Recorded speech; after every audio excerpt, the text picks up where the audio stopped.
Stand on any hilltop, anywhere on Earth, 15,000 years ago, and look around.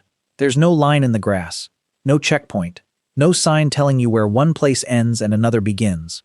You could walk for a month in any direction and never once be told you'd crossed into somewhere you didn't belong, because the concept simply didn't exist yet. For roughly 96% of the entire time our species has existed, this was just how the world worked. No countries, no passports, no borders drawn on anything, because nothing had been drawn yet at all. And then, somewhere in the last several thousand years, a comparatively tiny sliver of our species' total history, humans invented something so powerful that 8 billion people now spend their entire lives organized around it, and most of them have genuinely never stopped to ask where the idea actually came from. So how did humans invent countries? The honest answer isn't a single moment. It's a stack of separate inventions layered on top of each other over thousands of years, each one solving a problem the last one created. Let's start with the problem itself, because for most of human history, there wasn't really a country-shaped hole waiting to be filled. There was something much simpler working perfectly well: family. For the overwhelming majority of our species' existence, humans lived in small, mobile bands, typically somewhere between 20 and 50 related individuals. No fixed address, no permanent territory to defend. You moved when the food moved, and you belonged to a group of people, not a stretch of ground. And that group held together through something remarkably specific. You knew literally everyone in it, personally, including who they were related to, who owed them a favor, and who they'd had a falling out with 3 winters ago. British anthropologist Robin Dunbar, in an influential 1992 paper published in the Journal of Human Evolution, proposed that the human brain has a rough cognitive ceiling on how many stable social relationships it can realistically track at once, somewhere around 150 people. Below that number, a group can more or less govern itself through gossip, reputation, and the quiet social pressure of everyone simply knowing everyone else's business. It's worth being honest that Dunbar's exact figure has been genuinely contested since then. A 2021 statistical reanalysis out of Stockholm University argued the underlying methodology was considerably shakier than widely assumed, and that a defensible number could land anywhere from roughly 40 to over 100 depending on the model used. But the core insight underneath the specific number has held up well regardless of the exact figure. Small, face-to-face groups can self-govern through personal relationships alone, and at some point, as groups grow, that stops being possible. Every country on Earth today, without exception, contains vastly more people than any version of that cognitive limit allows for. You cannot personally know a billion people. You cannot track a nation's worth of grudges and alliances in your head. Something else had to be built to hold a group together once it outgrew the size a human brain could personally manage.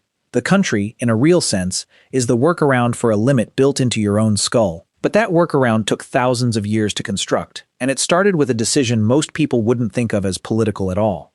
The decision to simply stop moving. Around 12,500 BC, in the Levant, a culture archaeologists now call the Natufian did something genuinely unusual for the time. They stayed in one place.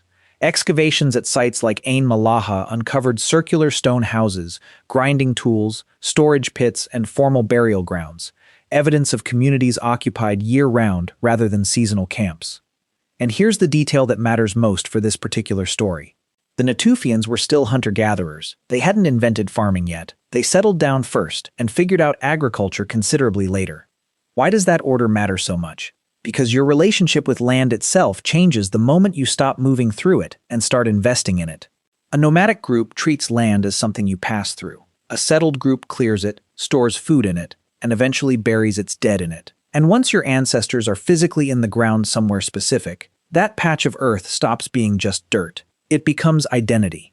Some archaeologists studying Neolithic tombs and monuments across Western Europe have argued that these structures functioned, at least in part, as territorial markers, a way of declaring that this land belongs to the people descended from these particular bones. If that reading holds, the very first border markers in human history weren't fences or walls. They were graves. Houses and burials alone, though, weren't enough to bind large numbers of unrelated people together. For that, you needed something that could connect total strangers, people who had never shared a meal or buried a relative in the same soil. You needed a shared belief powerful enough to matter more than blood. In southeastern Turkey, at a site called Göbekli Tepe, German archaeologist Klaus Schmidt began excavating in 1994 and uncovered something that genuinely didn't fit the accepted timeline of civilization. Massive T-shaped limestone pillars, some over 5 meters tall and weighing several tons, carved with animal reliefs and arranged in circular enclosures, dated to roughly 9500 BC, thousands of years before Stonehenge, thousands of years before the pyramids. And critically, the people who built it were hunter-gatherers, not farmers, gathering from scattered bands across the wider region to construct something monumental together. Schmidt's now famous conclusion, before his death in 2014, was that ritual gathering itself, the desire to worship and build something larger than any single band of 50 people, may have been what drove humans to settle down in the first place, rather than the reverse. It's worth adding an honest update here. More recent excavation seasons between 2015 and 2019 found domestic structures alongside the ceremonial ones, complicating the original picture of a purely ritual site with no permanent residents at all. The full story at Göbekli Tepe is still being actively revised, but the core, genuinely radical implication survives that revision intact. Belief in shared ritual very likely came before formal agriculture, and possibly before borders in any recognizable sense too. Think about what that means structurally. You cannot personally know more than roughly 150 people, but you can believe in the same God, or the same story, as 10,000 people you will never personally meet. Shared belief was very likely the first technology that let humans cooperate at a scale their own brains were never built for, and every country that has ever existed still runs on some descendant of that same basic trick, a shared story that binds strangers together, whether it's carved into stone or printed on a passport. But belief alone still doesn't make a state. For that, you need something considerably more mundane. You need something worth counting. Around 10,000 BC, in the Fertile Crescent, humans began domesticating wheat and barley. Genetic tracing published in the late 1990s helped narrow the domestication of einkorn wheat to a specific region of southeastern Turkey not far from Göbekli Tepe itself. And agriculture changed the trajectory of human organization for a reason that goes beyond simply producing more food. Political scientist James C. Scott, in his 2017 book Against the Grain, made an argument most people have genuinely never considered. Scott argues the very first states organized specifically around grain, not root vegetables like yams or cassava, because grain is visible. It ripens all at once, above ground, in a predictable season. It can be measured, divided, stored, and transported. In other words, grain can be taxed. A root crop left in the ground is essentially invisible to anyone walking past your field. Wheat standing in a field is not. Scott's broader argument is that the earliest state, the direct ancestor of the modern country, functioned essentially as a grain taxation operation, and that everything else built on top of it, borders, armies, bureaucracies, laws, existed largely to make that taxation possible and enforceable. Before you can reliably tax stored grain, though, you need walls to protect it, and to control who's inside them. The oldest known fortification-scale walls belong to ancient Jericho, dated to roughly 8000 BC, a substantial stone wall paired with a tall circular stone tower. Archaeologists still debate exactly what the wall was primarily for: defense against raiders, protection from seasonal flooding, or, as Scott has provocatively suggested, simply a way of keeping a valuable labor force contained inside, rather than keeping enemies out. Whatever the precise motive, building something at that scale required an enormous, coordinated, multi-day labor effort. Somebody had to plan it. Somebody had to direct the workers. Somebody had to feed everyone involved for as long as it took to finish. That is not a family project anymore. That is early administration, and administration is the actual skeleton a country eventually grows around. Once you have stored surplus and walls to protect it, the next thing that reliably shows up is inequality. Archaeologists have identified some of the world's oldest known granaries dating to roughly 9300 BC, complete with raised floors specifically engineered to prevent moisture and rodent damage, meaning someone had already worked out serious food preservation engineering over 11,000 years ago. And whoever controlled that granary controlled the food supply, and whoever controlled the food supply had genuine power over everyone who depended on it. Anthropologists Kent Flannery and Joyce Marcus, in their 2012 book The Creation of Inequality, traced a strikingly consistent pattern across many separate ancient civilizations. Egalitarian bands, they argue, maintained what they called a logic of equality, social leveling mechanisms like open ridicule, gossip, and outright ostracism specifically aimed at stopping any one individual from accumulating too much personal power. For an extraordinarily long stretch of human history, if you tried too hard to elevate yourself above everyone else, your own community would simply mock you back into line. The shift toward real inequality happened when certain ambitious individuals figured out how to override those leveling mechanisms, commonly by claiming a special relationship with the divine, or by gaining direct personal control over a community's stored surplus. Once temporary prestige hardened into something hereditary, a chief was one short step away from becoming a king. And a king, once his authority extended across multiple communities bound by more than personal loyalty, was one short step away from ruling something closer to a kingdom. But a kingdom built around a single mud brick village of 200 people still isn't quite a country. For that, you need something bigger. You need an actual city. Around 3500 BC in southern Mesopotamia, a settlement called Uruk grew into something the world had genuinely never seen before, eventually covering a substantial area and housing tens of thousands of people. A city of that size runs directly into the exact limit Dunbar's number describes. You cannot govern 40,000 people through personal gossip and shared reputation. You need formal record-keeping. You need standardized measurements. You need a reliable way to know precisely who owes what to whom. So they invented writing. And here's the part that tends to surprise people the most. Writing wasn't invented for poetry, prayer, or philosophy. It was invented for accounting. The earliest known written documents are proto-cuneiform tablets from Uruk, dating to roughly 3400 to 3200 BC. And the overwhelming majority of the thousands recovered are administrative records, grain distributions, worker rations, livestock counts. Researchers tracing the deeper history of writing have connected these tablets back to small clay counting tokens used for tracking goods as far back as roughly 8000 BC. The very first written word in human history was very likely not a name for a god or a declaration of love. It was almost certainly a number sitting next to a simple picture of a sack of barley. The country, in a very real sense, was built on paperwork before it was built on anything grander. With writing and bureaucracy in place, formal borders followed close behind. Around 2500 BC, two Sumerian city-states fought repeatedly over a strip of fertile land, and a neighboring king was called in to formally arbitrate the dispute by surveying the boundary and erecting an inscribed marker to record it. When the agreement was later violated, the resulting conflict was commemorated on a carved stone monument, now displayed in the Louvre, depicting soldiers marching in formation and recording the re-establishment of the boundary, along with formal curses against anyone who dared cross it again. That object is one of the oldest surviving records of a genuinely formal political border on the planet. Two states, arguing in writing over precisely where one ends and the other begins.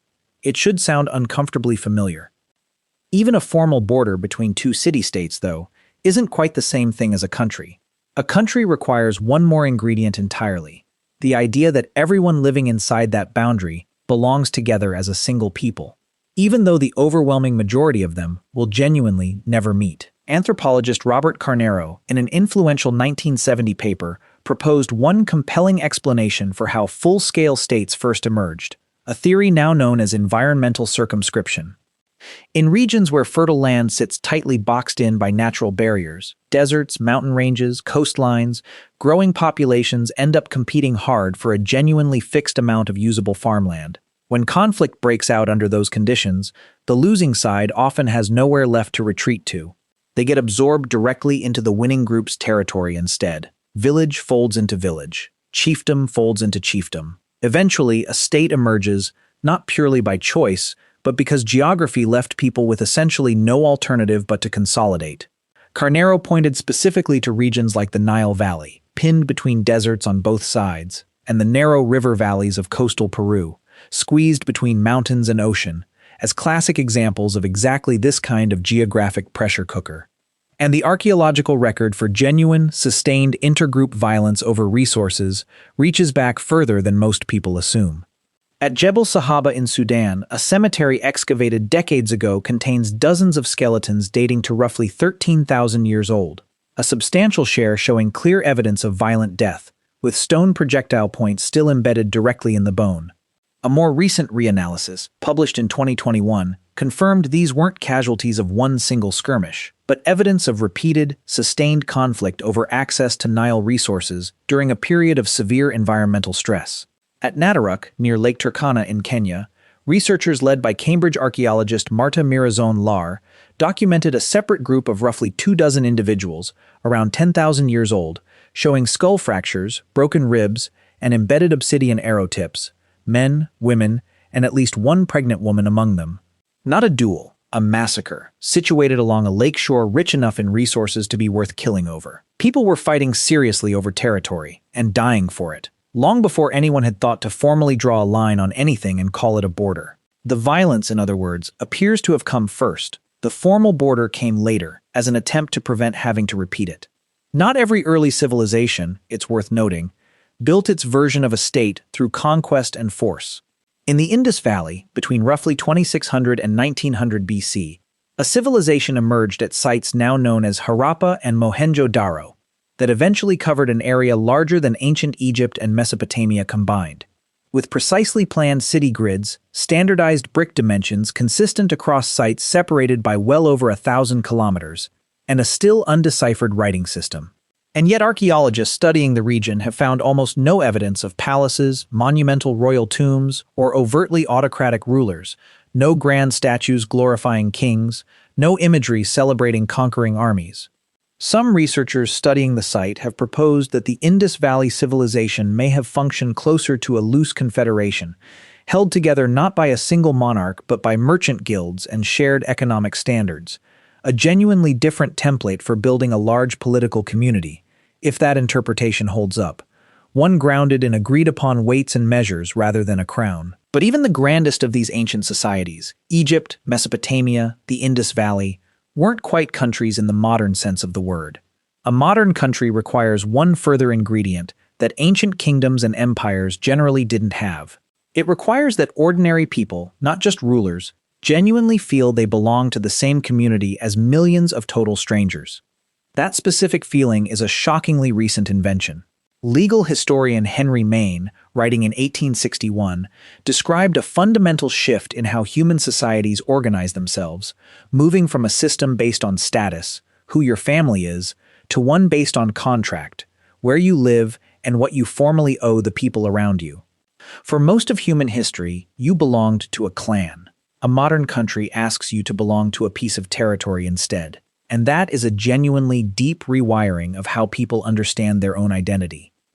The date most historians point to as the true birth of the modern country system is October 24, 1648, the Peace of Westphalia, a pair of treaties that ended a series of devastating European wars and, crucially, formally established the principle that individual states control their own internal affairs without outside interference. That basic architecture still underlies essentially the entire modern system of roughly 193 recognized nations dividing up the surface of the Earth today. For a species that's existed for around 300,000 years, the modern country isn't ancient, it's closer to an afternoon. Westphalia supplied the legal skeleton. The emotional muscle came later.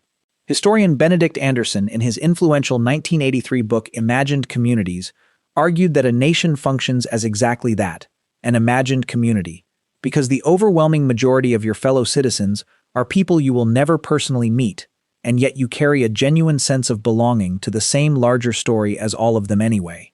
That feeling isn't natural.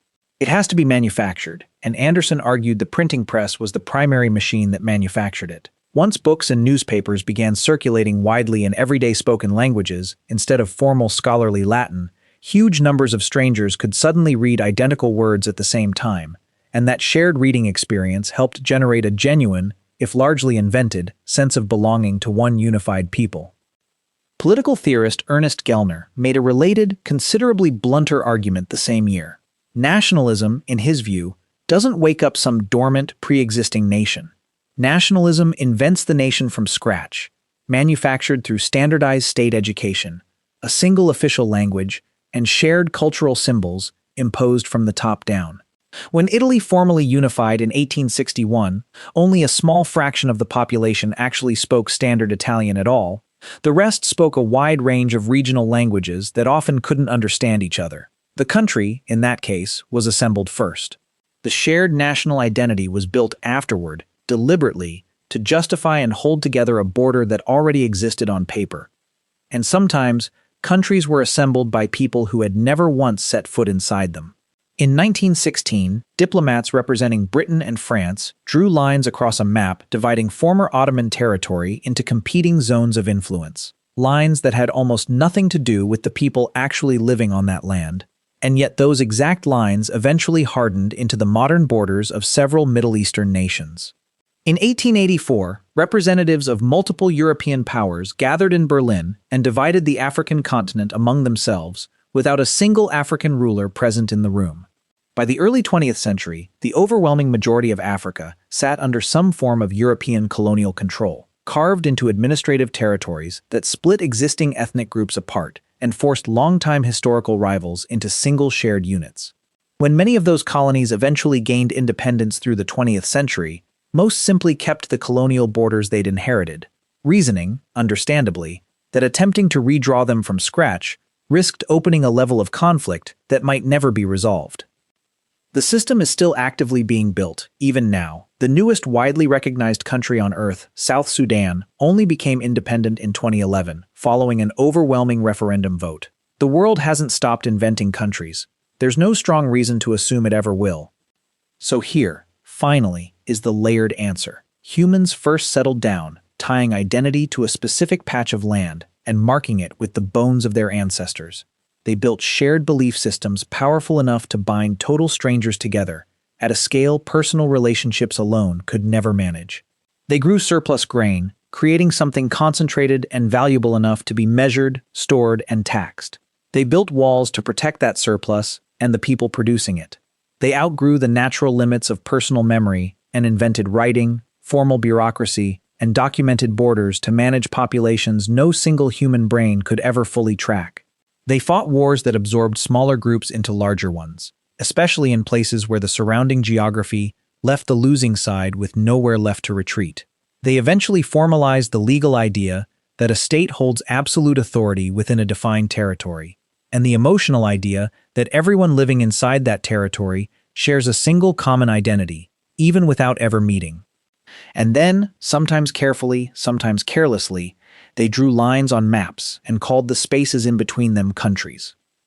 Was some version of this outcome inevitable once agriculture, surplus, and rising population collided with the hard cognitive limits of the human brain? Quite possibly.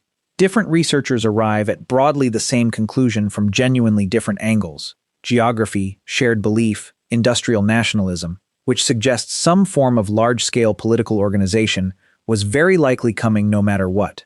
The specific shapes on the map, the specific flags, the specific names, those were largely accidents of geography, warfare, and colonial ambition layered on top.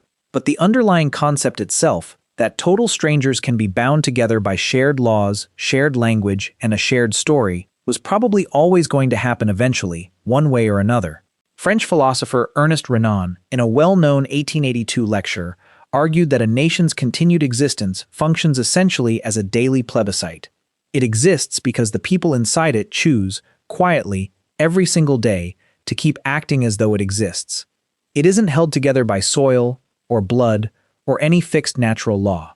It's held together by ongoing agreement, by shared memory, and, Renan pointedly added, by a considerable amount of collective forgetting. You have to forget the conquests, the internal wars, the specific injustices that originally drew the lines you now live comfortably inside, or the entire agreement quietly falls apart. Tonight, you'll go home to a country. You'll almost certainly not think about it at all. But that country, whatever it happens to be, is younger than pottery, younger than farming itself. For roughly 98% of human history, it simply didn't exist. And the only reason it exists at all today is that, thousands of years ago, someone grew a field of wheat, someone else counted the harvest, someone built a wall around the surplus, and, eventually, someone convinced everyone standing inside that wall that they were fundamentally the same kind of people. That's genuinely all a country ever was. A story that enough people agreed to believe, for long enough, that it started to feel like the ground itself.